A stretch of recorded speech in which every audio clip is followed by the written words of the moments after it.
ताजा ताजा मच्छीचं सार करूच असतात ना तर ह्याच वाटप वापरा. त्याने चव बघा तुमचा एक नंबर लागतो. तेव्हाच्या तेव्हा केलेला आणि मस्त लागतात. मालवणी खोबऱ्याचं वाटण झाला. आता मालवणामध्ये दुसरं मालवणी म्हणते खोबऱ्याचा नाही, कांद्या खोबऱ्याचा. आणि कोकणात दुसरा पण एक फेमस आहे काय, आपण समुद्रपट्टीचे किनारपट्टी वाली माणसं त्याच्याशिवाय आपलं आणि वारात वयात कशाच्या खाली मच्छीचा सार. सार नाही, वाटप. मच्छीच्या साराचं वाटप. तर नेहमी काय होतं आपण त्या मसाले आणतो पण मसाल्यात कसली चव नाही आहे ना. तो फ्राय करून वापरलेलं मच्छीचं वाटप ठीक आहे नाही म्हणजे मसालो ठीक आहे. पण जर तुमका ताजा ताजा मच्छीचं सार करूच असतात ना तर ह्याच वाटप वापरा. त्याने चव बघा तुमका एक नंबर लागतं. तेव्हाच्या तेव्हा केलेला आणि मस्त लागतं. काय तोंडात आता पाणी येईल वाट बघू होणार नाही. करूया आपण मच्छीच्या साराच्या वाटपाच्या. म्हटलं आपल्या भाजीच्या वाटपाची भरपूर झाली. आता त्या दिवशी म्हणाला ना या वाटप मच्छीत घालण्यात नाही तर म्हटलं आता आपण तर मच्छीचा वाटपाचा पण दाखवू काय ना. कारण बरेच दिवस परब किचनवर दाखवलाच नाही. आम्ही फक्त मच्छी करतोय काय तर साहित्य दाखवलं. पण आता असा वाटप कसा करायचा ता दाखव.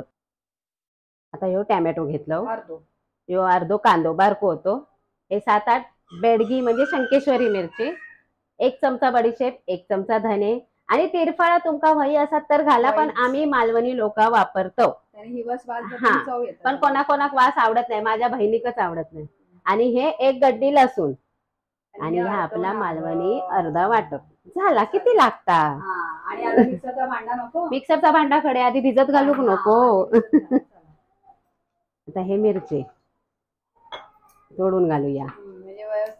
हा त्याच्या बरोबर घालूया आपली तिरफळा, धने आणि बडीशेप. आता घालूया पाणी. आता तुमका लगेच वाटूचा तर ह्याच्यात जर असं गरम पाणी घातलास मिरची लगेच नरम होता.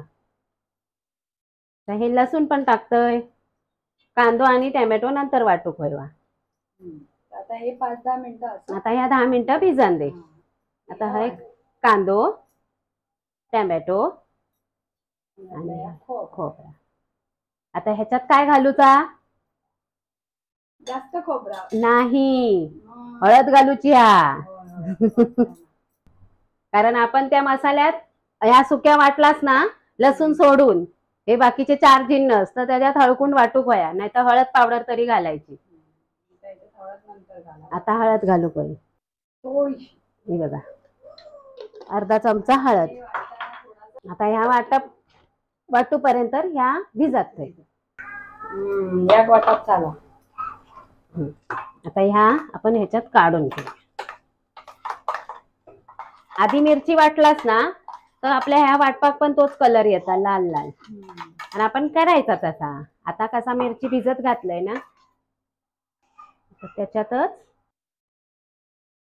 भिजली. मस्त मिरची भिजली आता नरम झाली. भिजत घालायचं म्हणजे नरम म्हणजे मिक्सर मध्ये बारीक वाटतं. गंधासारखी बारीक वाटायची सासू सांगता. सार चांगला लागता आणि थिकनेस पण तसं व्यवस्थित येता. वाटणं पण महत्वाचा. आता ही बडीशेपनी धने पाण्यातल्या हातात चिटकाक लागले. झाकण लावा.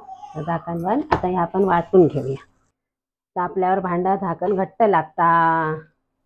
या बघा ह्या आपला झाला वाटप एकदम बारीक पिठासारख्या. खयो मिरचीची डाळ नाही की बिये नाही सब तयार. आता ह्या मिक्स करायचा आणि एकदा फिरवायचा म्हणजे तुमचा कसा सगळ्या वाटपाक तो कलर येतलो. मच्छीच्या वाटपाक एकदा फिरून घेतोय. चला ह्या बघा मस्तपैकी आपला मच्छीचा वाटप तयार झाला. किती पातळ वाटलाय बघा साशियाच्या भाषेत गंधासारख्या. आणि ह्याचा सुगंध बघा. आपली ही तिरफळा खाय दिसतात काय बघा अशी असा वाटप वाटूक होया.